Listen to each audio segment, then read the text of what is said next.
నమస్కారం, నేను మీ జీవిత. ఒక బిడ్డకు జన్మనిచ్చినప్పుడు తల్లిదండ్రులు ఎంత ఆనందపడతారో, తల్లి బిడ్డను క్షేమంగా కాపాడిన డాక్టర్ కూడా అంతే ఆనందపడతారు. పుట్టిన బిడ్డ ప్రయోజకుడు అయితే వారి ఆనందానికి అవధులు ఉండవు. అలాంటి ఘటనే కల్వకుర్తిలో చోటు చేసుకుంది. నాగర్ కర్నూల్ జిల్లా కల్వకుర్తి శ్రీవాణి హాస్పిటల్లో కోటేశ్వరరావు సమత దంపతులకు జన్మించిన రిక్కితేజ్ అనే బాలుడు చిన్నతనం నుండే కళారంగం వైపు అడుగులు వేస్తున్నాడు. జన్మించడానికి సహాయపడిన డాక్టర్ వాణి గారికి బహుమతిని అందజేయాలనుకున్నాడు. తన కళ నైపుణ్యాన్ని చూపిస్తే డాక్టర్ వాణి గారు ఆశ్చర్యపోయారు.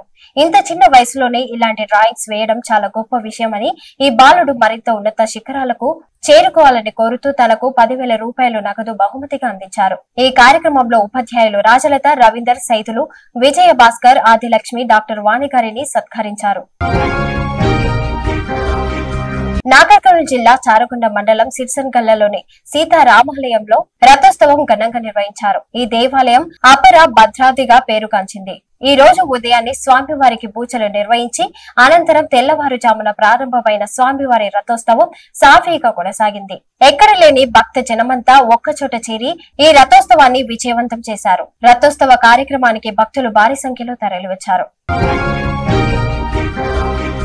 నియోజకవర్గ మహిళా మనులకు ఉద్యోగ అవకాశాలు అందిస్తూ వారి కుటుంబాల ఆర్థిక అభివృద్ధికి చేయూతనందిస్తున్న ఐక్యత ఫౌండేషన్ చైర్మన్ సుంకిరెడ్డి రాఘవేందర్ రెడ్డి సహకారంతో నియోజకవర్గ వ్యాప్తంగా ఇప్పటికే దాదాపు 200 మంది వరకు మహిళలకు ఉద్యోగ అవకాశాలు కల్పించారు. ఈ సందర్భంగా సుంకిరెడ్డి రాఘవేందర్ రెడ్డి గారు మాట్లాడుతూ ప్రముఖ ఎలక్ట్రానిక్ కంపెనీలో జరిగిన ఇంటర్వ్యూల ప్రక్రియలో తలకొండపల్లి మండలం నుండి వెల్జాల్, చౌదరపల్లి, బెదక్పల్లి, జంగారెడ్డిపల్లి గ్రామాల మహిళలతో పాటు తాండ్రా, మార్చల్ల, పెద్దాపూర్, ఆమన్గల్, కర్తాల్, పంచుకుల గ్రామాల నుండి మహిళలు హాజరయ్యారు. ఈ కార్యక్రమంలో ఎలక్ట్రానిక్ కంపెనీ ప్రతినిధులతో పాటు ఐక్యత ఫౌండేషన్ సభ్యులు శేఖర్, రవి యాదవ్, శ్రీపతి, మహేష్, శ్రీను, కళ్యాణ్, ఝాన్సీలతో పాటు తదితరులు పాల్గొన్నారు.